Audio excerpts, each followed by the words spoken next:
Šoreiz raidījums 100 recepšu Latvijas 100-gadē devās uz Kolkas pusi, piestājot Pitraga ciemā. Tas atrodas Baltijas jūras Līvu krastā, un te ir arī Slīteres Nacionālā parka teritorija. Andra Antmaņa mājas, kurām nosaukums ir Krogi, nereti var redzēt vai sasmaršot iztālēm. Jau 25 gadus viņš kūpina zivis, un tie, kas te piestāja, tiek ne tikai pie zivīm, bet arī pie stāstiem par senajiem zvejniekiem, šīs puses tradīcijām un var ieraudzīt daudz dažādu šai pusē raksturīgu žogu veidus, kuru paraugus Andris veidojas pats savām rokām.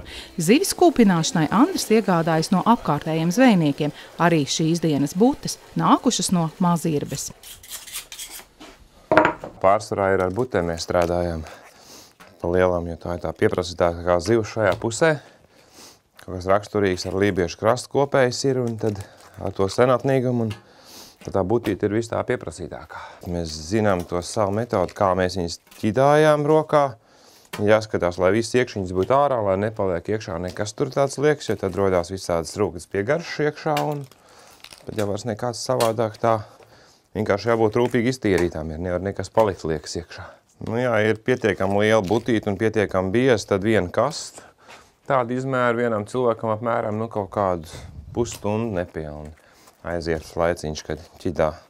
Ja tā zivtiņa ir sīkāka, tad ir ilgāka. Un ja viņa ir īpaši liela, tad jau 15-20 minūtā kasta ir izķidāta. Jo tomēr 25 gadi tā jau ir pieredze, kas ir uzkrāta un ātrāk iet.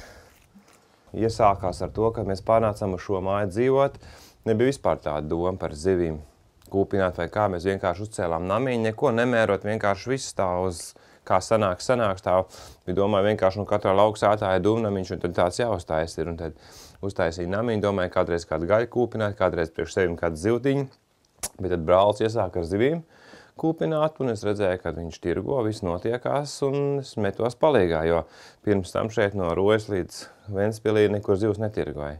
Tas ir tie 25 gadi atpakaļ, jā, un tas tā, it kā viss netīšām nāca, nekur nemudinot neviens, bet, redzēju, kā brālis strādāja, tad aizgāja tālāk tā lieta. Vienmēr pie jūras dzīvojot jau savus 2-3 reizes gadā jau katras mājās tās zivtiņas nokūpināja, un tāpēc es arī domāju, ka tas namiņš noteikti man arī vajadzēs, jo mēs apprecējāmies, atnācām uz šīm mājām, tad domāju, katrā lauksētā namiņam ir jābūt, un tad es kaut kā tur būtiņu klapēju augšā, un izrādās, ka viņš tomēr dzīvē noderēja.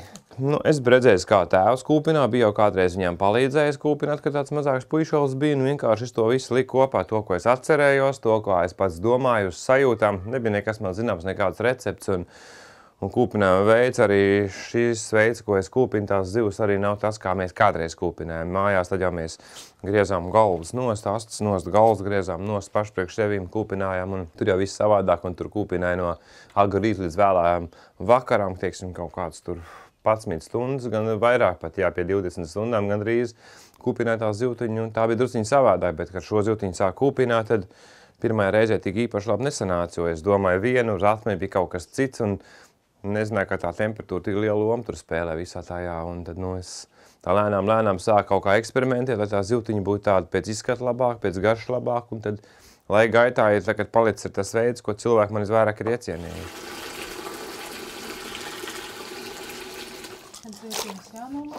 Jā, tagad zivtiņas jānomazgā ir, pēc tam viņas liekam sālījumā. Un cik ilgi viņas turās saulsūdenī? Saulsūdenī 2 stundas mēs turām zivtiņas. Kādreiz mēs tur, ja vajag to pastiept, kā teikt, vairāk vai mazāk, tad drusciņ mēs ar sāli liekam mazāk, jo mums kādreiz ir jārēķinās ar kādiem cilvēkiem vai kā, tad mēs it kā taisam, tad drusciņ to sāli mēs varējam, tad mēs zinām, cik to sāli pieliekam, tad no tā ir atkarīgs vai ātrāk vai vēlāk. Zivtiņas saliekam sālījumā, un tad viņš uz 2 stundām var atpūsties. Veram virsū visu uz vienu pusīti, veram caur mugurkauliņu, lai viņš stingrāk turās. Ievērojam atstarpīt, lai viņas nesalīp kopā. It kā tas varbūt nav tik būtiski, lai viņam tur viss ir uz vienu pusi muguriņas vai kā, bet mēs tā esam iesākuši. Un pašiem kaut kā liekas tā pievilcīgāk, kad viss ir no viena puses balta, no otra puses brūna. Tad ir tā patīkamāk. Strīpiņas, drātiņas, iesmiņa, āķīši un visādas lietas. Mēs šajā pusē viņas saucam par virbiņiem. Virbiņi, jā. Bet jau nosaukumi tiešām iztēle viņiem ir diezgan bagātīga. Es pat brīnos, kur tik daudz adatiņas un svītriņas. Nu, es tā nebiju domājis, ka viņas par svītriņām varētu nosaukt, bet ja cilvēki nosauc par svītriņām, nu, arī labi. Tad atliek vienkārši ielikt namiņā. Ieliek namiņā un tad var sākt atpūsties, jo līdz šim ir tā intensīvi visu laiku jāstrādā. Tad, kad pie namiņa, tad var pasēdēt, drusciņi ir laiks un tādā veidā.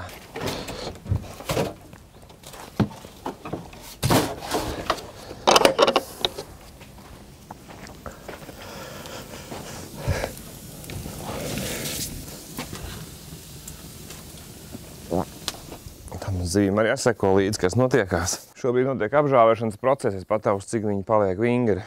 Tad, kad zivtiņā tiek apžāvēti, viņi no sākuma ir tāds lapa un tāda mīksta. Kad ir apžāvēti, viņi paliek tādi vingrāki.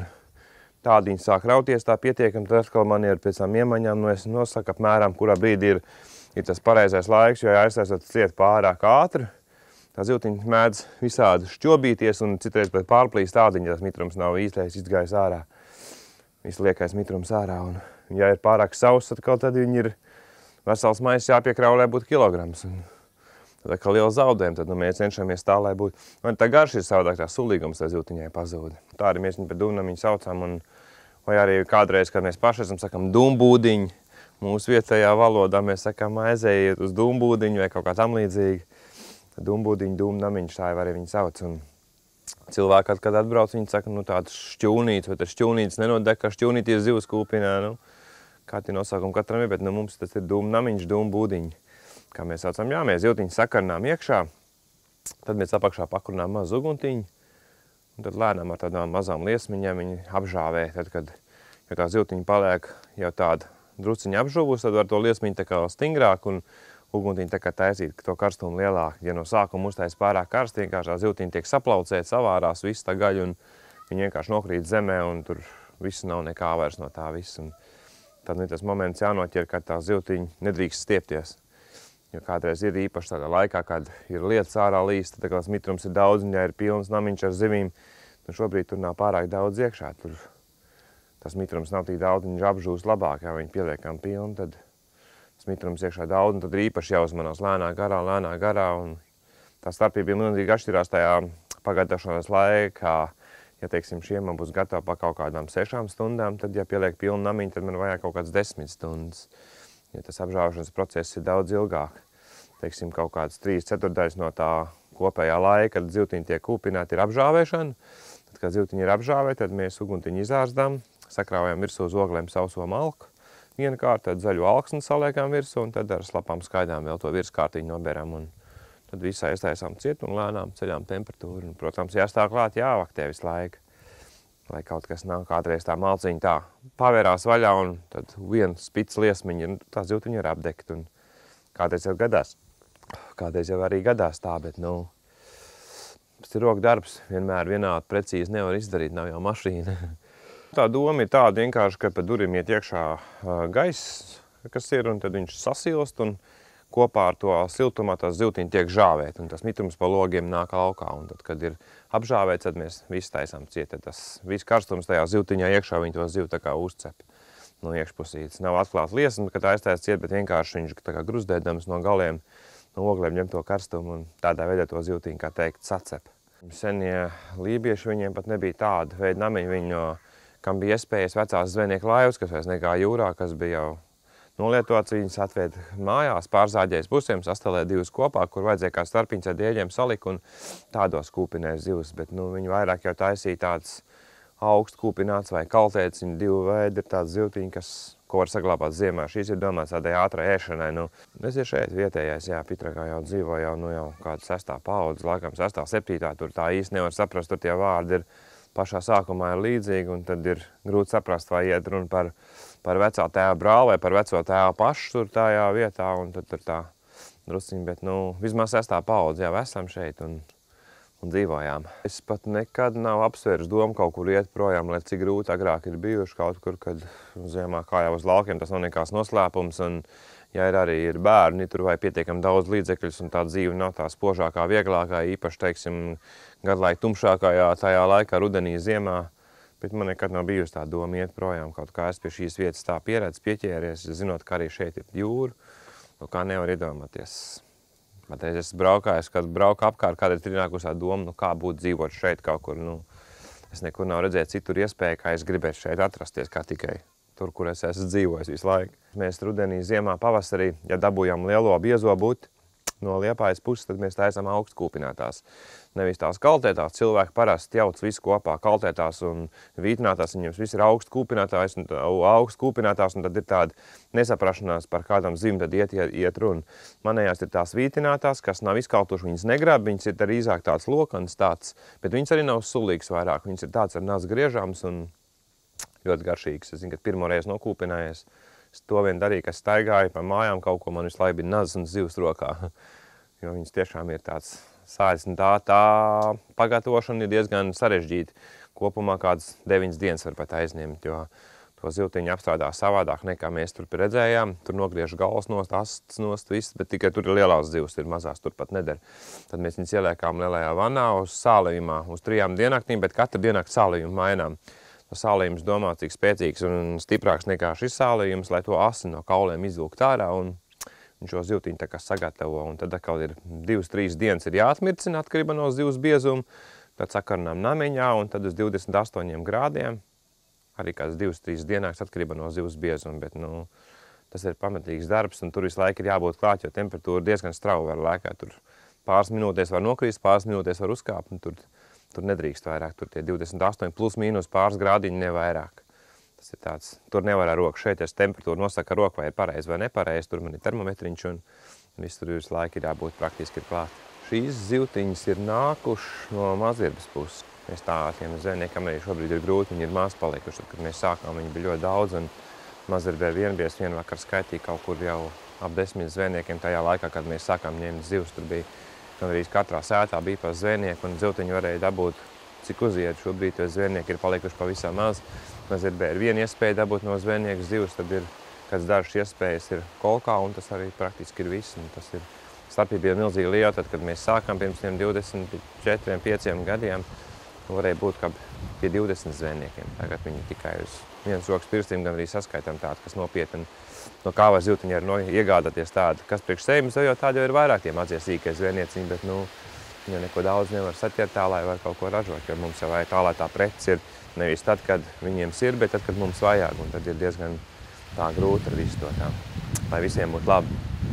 Pieliek kaut kādu malciņu, paliek mums te drīz tumšs.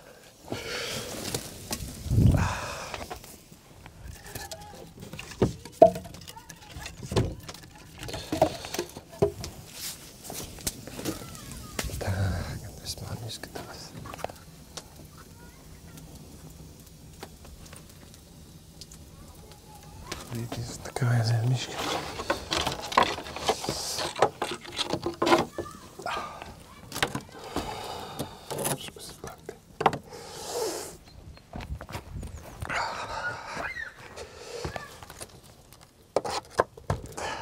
Pašā sākumā arī bijis, kad zivtiņas visādā veidā ir sabojājušās un sadedzināts ir, tad tas viss ir uz savu ādu ir izbaudīts, ir saprats, ko drīkst, ko nedrīkst, un pašam jau vislabākā tā skola, kas iet caur uz pašu muguru izbaudīt.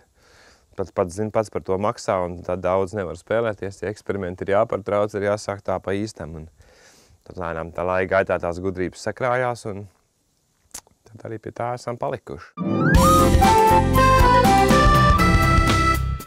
Es skolā pat iesāku mācīties celtniecības arodu, bet nepabeidzu skolu agri jaunībā. Samīlējos, nodibināju ģimeni un skola vairs nebija prātā un tā arī uz laukiem palika un strādāju. Ir sieviņa, ir 5 bērni, ir jau mazdēliņš, tikko mēs nosvinējām 1 gadu jubileju mazdēliņam, tā kā viss notiekās. Par to, kas paliks, kā tas būs, es daudz nedomāju, jo šodien neko plānot mēs tālu uz priekšu nezinām.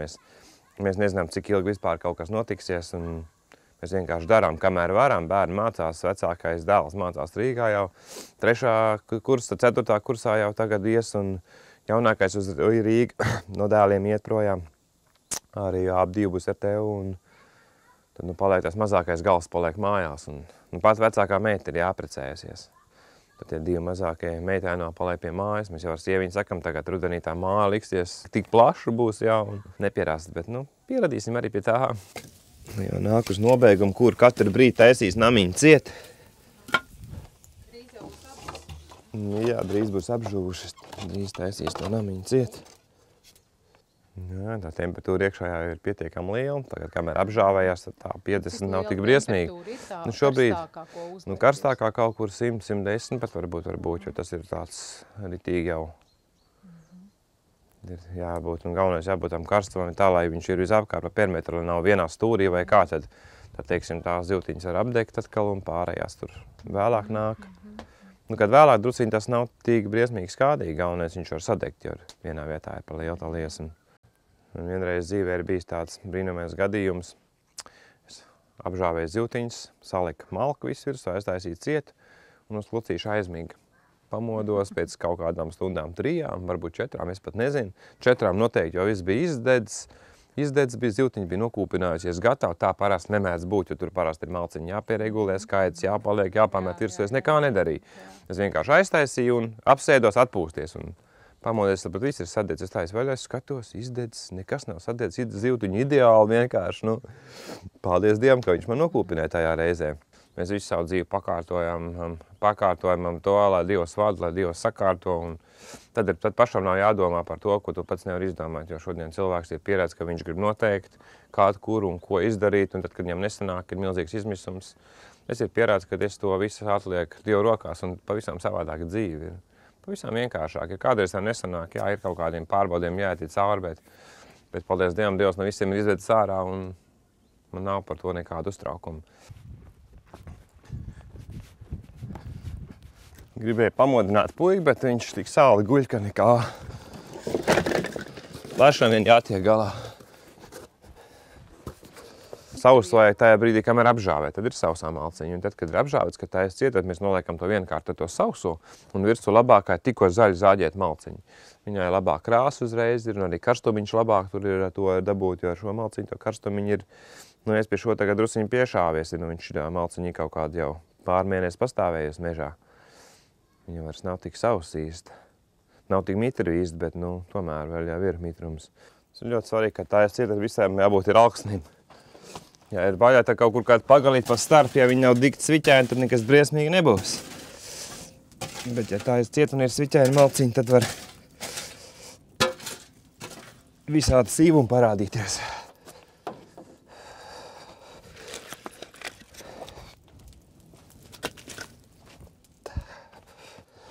Tas ir speciāli saslapināts. Ar sausām, tad tikpat kā ar šaujam pulveri. Tagad ir jāuzkāp karstumiņam lēnām.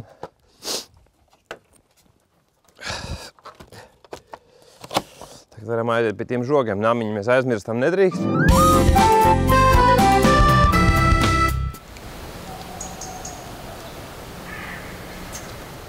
Šobrīd Andris tā īsti nemaz nezina pateikt, kā sācis veidot šai pusē raksturīgo žogu kolekciju. Dažviet ap māju vajadzējis atjaunot žogus un domājis, kāpēc nepamēģināt ko citādāku. Kad viņa veikumu ieraudzījuši turisma speciālisti, tad nu maisam bijis gals vaļā.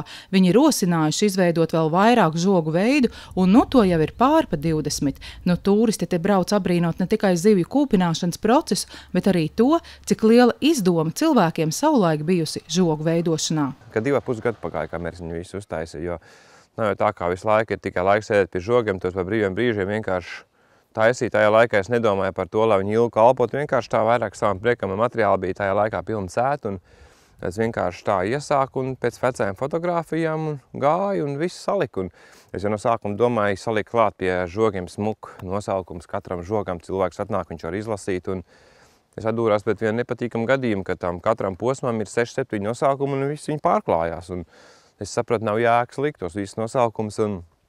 Un tad nu vienkārši tur tie nosaukumi tur raibi, tur ir zedeņi un riķi un vīžžogi un visā tie nosaukumi, kas tur ir, un slīpkoku žogi, kas tepat blakām ir, un visā tie veidi. Un vienīgais no šiem žogiem, ko es pats izdomāju, ir šis mazais žodziņš, kas man tieši aiz muguras ir, man tas mazais posmiņš pietrūka, un tas ir pašā sākumā, un es vēl tās fotogrāfijas nebiju neko daudz pētījis, un man nenāca prātā neviens ar žogu veids, un man kaut kā ienāca prātā niedru jumts. Es tā domāju, bet ja es viņu nolieku uz zemes, jāpamēģina. Un es uztaisīju tos kārtiņus abās pusēs un grāvī sagriez mazos kārkliņus mēs ar sievu un bērniem. Un iekšā vesels 1000 tādā vienā posmā ir un saliek iekšā ar sagriez. Un tas ir viens no žogu veidiem, kad cilvēkiem visvairāk patīk. Viens no visvairāk. Tagad viņš ir izkalts, vairs neizskatās tīgi īpaši, bet tā kā viņš bija tāds zaļš, jauks, vispār bija ļoti smuki izskatījās. Nu, tie žogi, kā jau es teicu, iznāk tā, ka viņi netīši ir no sākuma tā doma bija, bet vēlāk ar piepūli apmēram līdz galām ir ticama, tur drusciņ tajā stūrī tā kā vajag. Nu jā, par latvisko mantojumu zīmi tomēr piešķīri pagājušā gadā, tā ir otra zīme Dundagas novadā. Es tieši pētīju šo piekrastu. Protams, ja žogu veidi ir pa visu Latviju, bet es nepētīju tur, teiksim, kāda žoga ir Latgalē. Es vienkārši meklēju tieši Līvu krastā, kāda žoga ir bijuši, un tad skatījās vecās tās bildes kopā, un tad es mēģināju tur atdarināt, jo tie ir vienkārši tādi žogi, kas ir vīžu žogi un visāda zedeņu žogi un riģu žogi. Viņi it kā ir vienkārši, bet tur man tie divi veidi, kas ir tāds. Viens ir bulverķis, kas ir bez naglām, ko taisni. Tajā laikā vispār jau, kad sākumā naglas netaisīja, viņi visus šos kokus stiprināja klāt ar egļmizām. Viņi egļmizas izvārīja, noplies no zariem, izvārīja, tad viņi paliek tādi mīksti, kā šnurīši. Viņi sasien, un tad, kad viņš izkalsts, paliek kā drāts un ļoti ilgi stāv, un tādā veidā šos žogus viņi stelē kopā. Bet es tik tālu negāju tajā visā procesā iekšā, es ar naglām apmierinājos un salieku visus šos veidus kopā. Jā, un tur tas bulvertis ir interesants, kur ir saliec kopā, tas ir vecākais, un otrs ir lāču koku žogs, jeb stāvkoku žogs, un ar to man gāja visgrūtāk. Un tam es arī pielieku klāt šo kultūras zīmi, to latviskais mantojums pie tā žoga. Tas žogs bija, ko es izlasīju, tam nebija nekādas fotogrāfijas, tikai apraksts, kā viņi taisa, un viņš ir ļoti nevis tā kā laika ietilpīgs, bet materiāli ietilpīgs, jo tur reāli ir baļķi, veseli sarakt zemē iekšņi, es ar prātu domāju, nevar būt, ka mežu nozāģi, lai žogu uztaisīt, bet, acīm redzot, tā bija. Šitiem dažiem veidiem tur bija klāt rakstīts, kam tie žogi ir izmantot, teiksim, kad kāp nāca virsū no jūras, tā baltā plūstošā smilta, tad viņi lika šo bulverģu žogu priekšā. Gropiņas iztaisīts, un tās kārtiņas vienkārši ir salikt priekšā, viņas izņem ārā, un ja viņi gribēja retāk taisīt, tad viņi ielika te kāds starpliks iekšā un varēja sataisīt, un tas bija tāds, lai tā kāpa nepūsties virsū uz to sakneņu dobu. Lai tas smilts nenāk virsū, un ka tā smilta pārāk augsts paliekās klāt, tad viņi vai to žogu taisīja augstāk vai cēla tālāk projām iekšzemē, un tā plūstošā smilta tajā laikā īpaši staigāja. Es nezinu kāpēc, vecās fotogrāfijas, kas skatās, tad visi tie lauki ir pliki, kaut kur kāda reta lielā prieda aug un tāda īpaši sajūta, ka gribās kādu dienu tur pabūt. Bet tā nekad nevar būt, tā tikai var nosapņot. Man cilvēks saka, šis žogs nav pabeigts, bet kā nav pabeigts? Viņš saka, tur galvaskaus nav sasprausts augšā. Un tad es tās, šitais nav domāts indiāņiem, šitās vienkārši bija tādas sēdz, ko taisīja pie vistu kūtīm, lai putni nelidot pāri. Un katram žogu veidam jau bija kaut kas tāds, bet ne visiem, teiksim, bija. Lielākā daļa jau tajā laikā bija, kas bija aizsardzība pret zvēriem.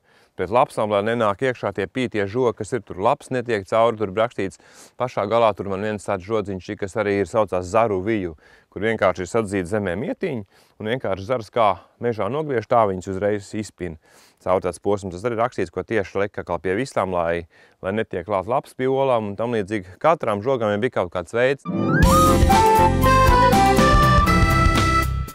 Te reāli var redzēt, viņam jābūt tādiem zeltainiem, ka viņi paliek tādi tumši un pa daudz karstumi dabūjuši.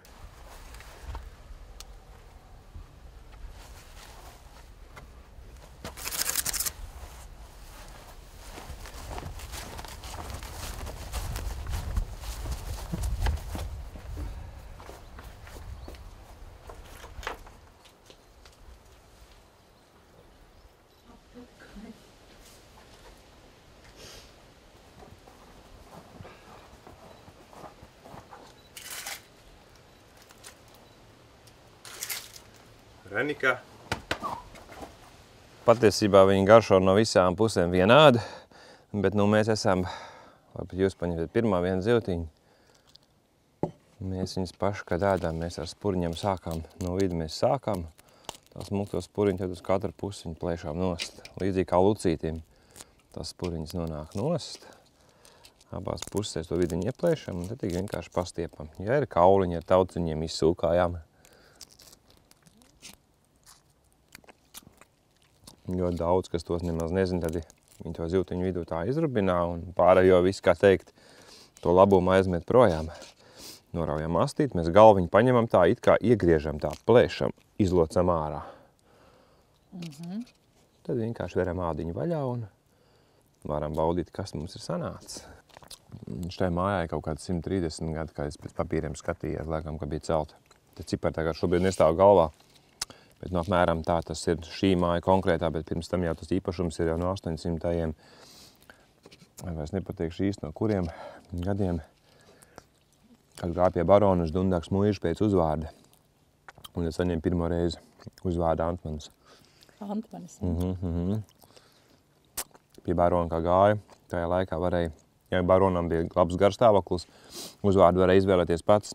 Ja cilvēks bija tāds slinkāks gājējs vai par to neko nezināja, tad barons iedēja uzvārdu, un tāpēc daudziem latviešiem ir tāda vāciska uzvārda, jo vācu barons tas bija, un tad ir tie vārdi, un ir dzirdēt nostāsts, kad barons ir bijis nikns, tad viņš ir licis visāds tāds slikts vārds uzvārdu vietā, un tad un kā tad jums paši izdomājāt? Nē, mums ir tāds vācisks man tas ir kaut kāds tāds, nezinu, kā to varētu pateikt, kaut kāds pretvīrs vai ko tam līdzīgi, nu tas ir tāds, nezinu, kā kādreiz vācu valodas skolotāji prasa, viņas ir tāds īsti, tāds precīzs tulkojums nav, nu kaut kas varētu būt kā tāds pretvīrs, kaut kas tāds.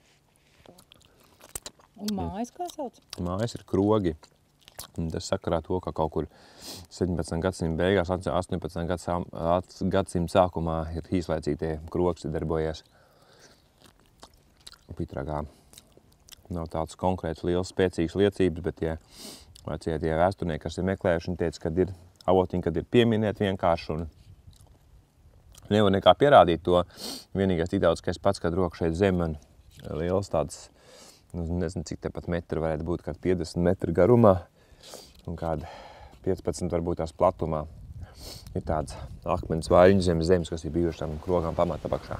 Šai reizē krogu māju saimnieks Andris Antmanis no Pitraga dalījās savās zināšanās, kā kūpināt tikko nozvejotas butes. Ja arī jums ir zināms tradicionāls recepts, kurš joprojām ir cieņā jūsu ģimenē, sazinieties ar mums e-pastā redakcija@rtv.lv vai pat tālruni 64 21 9040 un dalieties savās prasmēs ar citiem mūsu raidījumu skatītājiem.